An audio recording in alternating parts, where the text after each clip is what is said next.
Good morning, my dear students.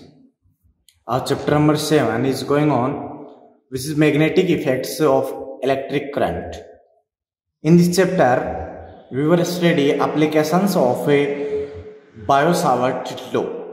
Yesterday, we studied application of Biot-Savart law, which is a magnetic field due to a straight long wire. Okay, in this application we have studied two conditions. One is for finite length and another one is for infinite length. Okay, today we will discuss about a new application of Biot-Savart law, which is magnetic field due to a current carrying circular coil.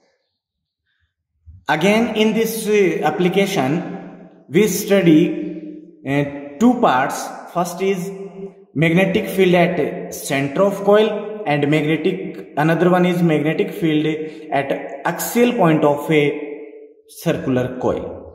Okay, so first is in this application our first application is magnetic field at the center of the circular coil. Okay, by the help of Biot-Savart law, because it is the application of Biot-Savart law. Firstly, I repeat Biot-Savart law. What is Biot-Savart law?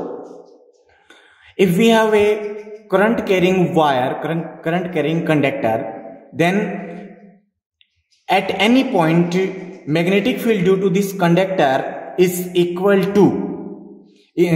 proportional to current which is flowing through this conductor, and length of a small element proportional to length of a small element, and proportional to sine of angle between line element and radial. It means direction of radius. Okay, and inversely proportional to square of distance. This is the Biot-Savart law. Okay, now we determine magnetic field at the center of the circular coil. For this, suppose we have a circular coil of radius capital R. This is a circular coil and radius of this circular coil is capital R and this center O.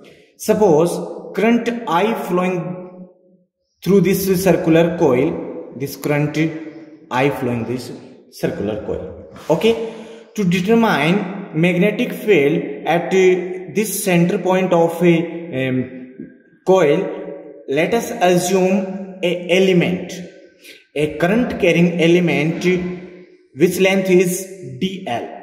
Then the direction of current carrying element is this direction.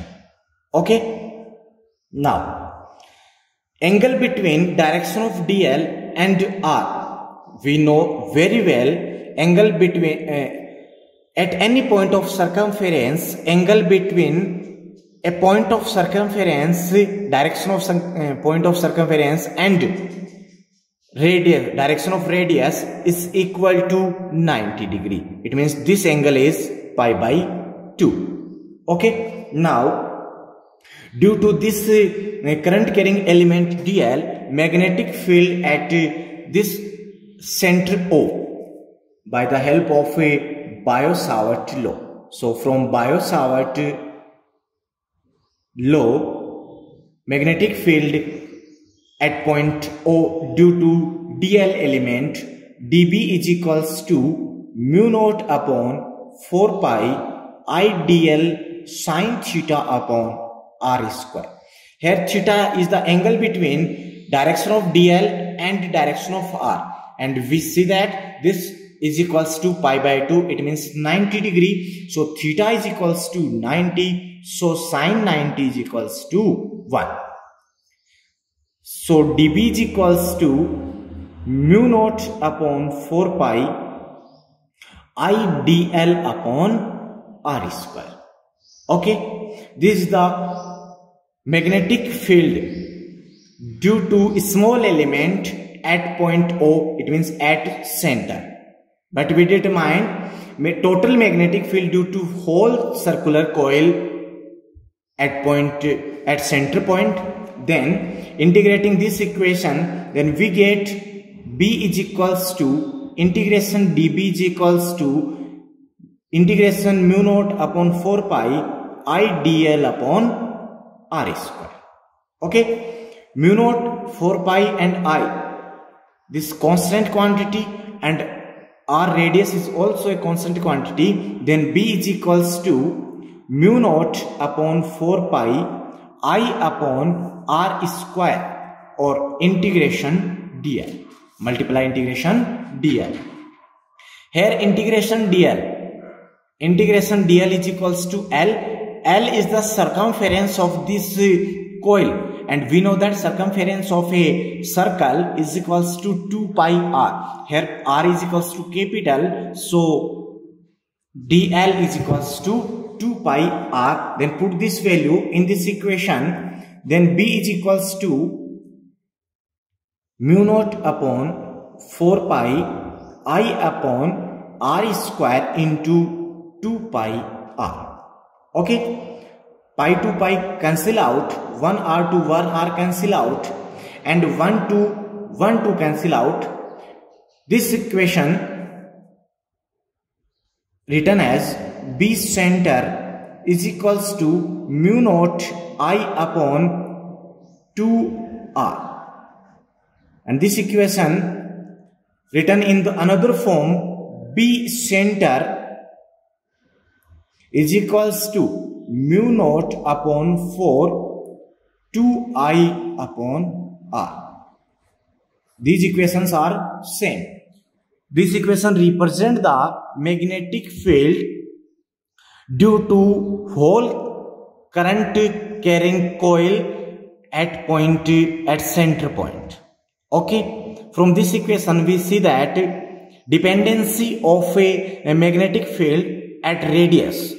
From this equation, mu naught is a constant quantity, permittivity of a vacuum, I, current is also quantity, and 2 constant. Then we can write B center is inversely proportional to radius.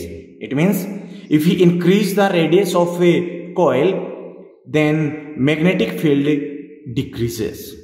Okay, now we plot a graph between B, magnetic field B, and radius r. Okay,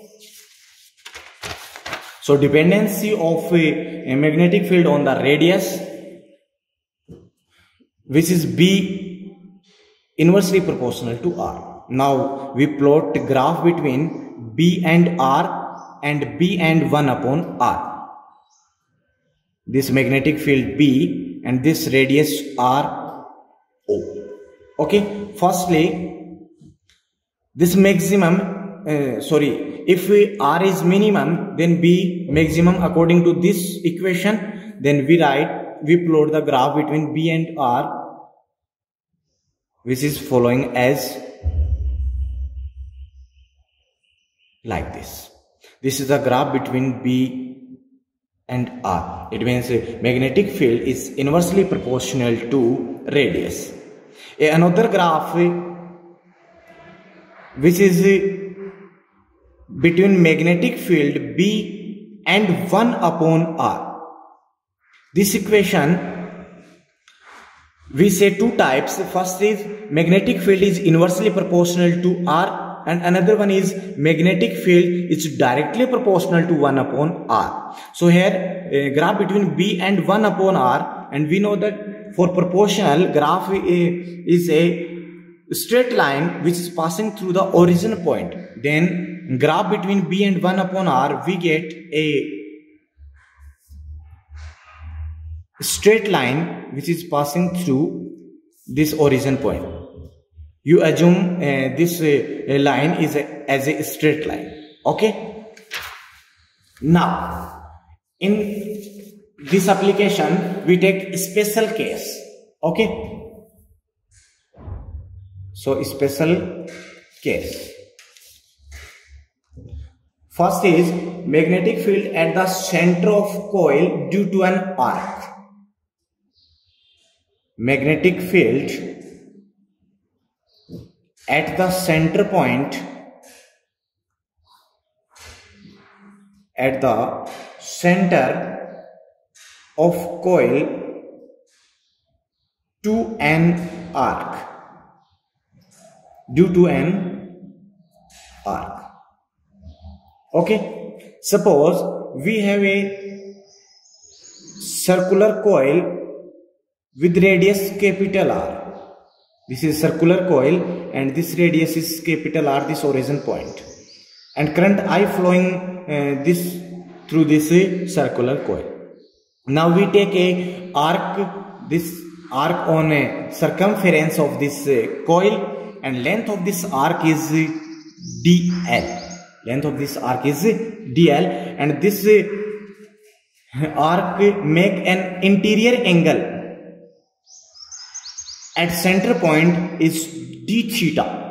Then in this situation, magnetic field due to this arc at center point, which is B is equals to mu naught upon 4 pi I upon r square integration dl, and into sine theta, but theta is equals to 90 for the circumference and angle between dl and r. So sine 90 is equals to 1. So B is equals to mu naught upon 4 pi I upon r square into integration dl.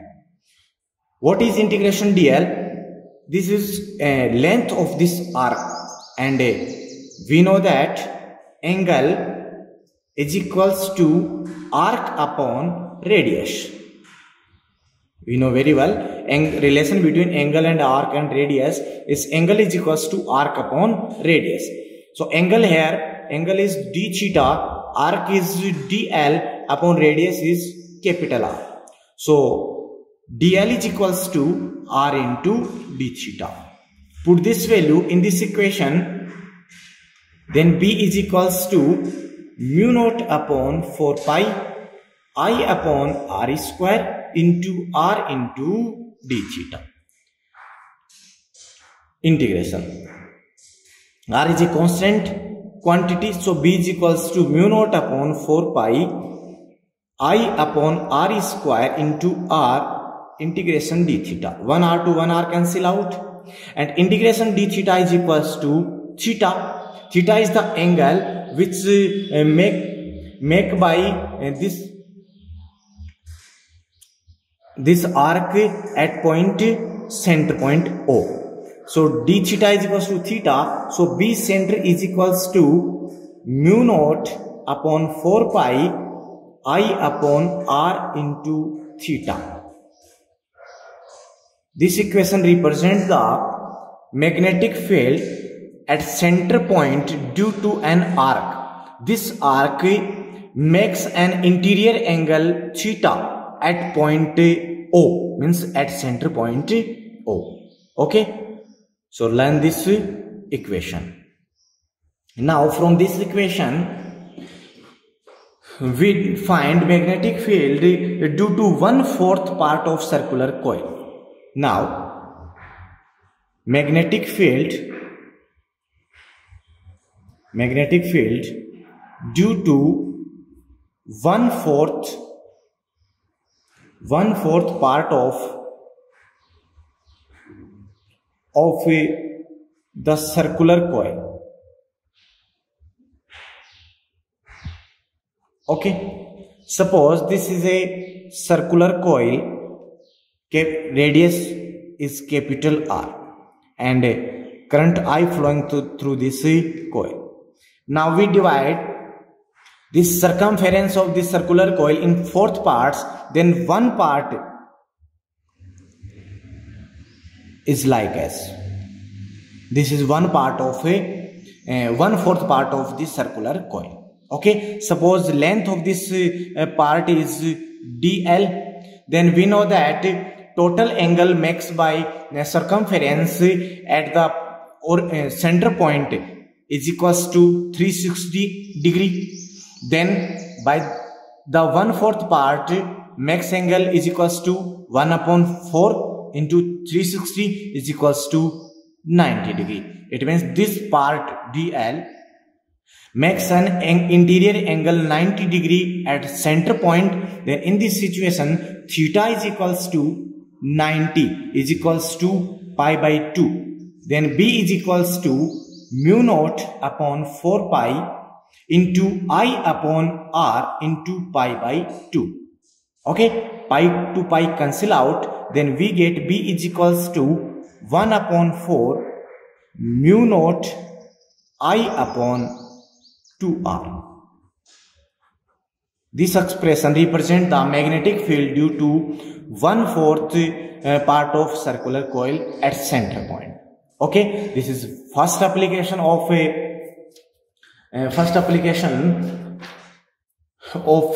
current carrying circular coil. Okay, in next class we discuss magnetic field at axial point of circular coil. This is very important, and this application is also very important for our annual examination. So carefully learn it and remember it. Okay students, thank you.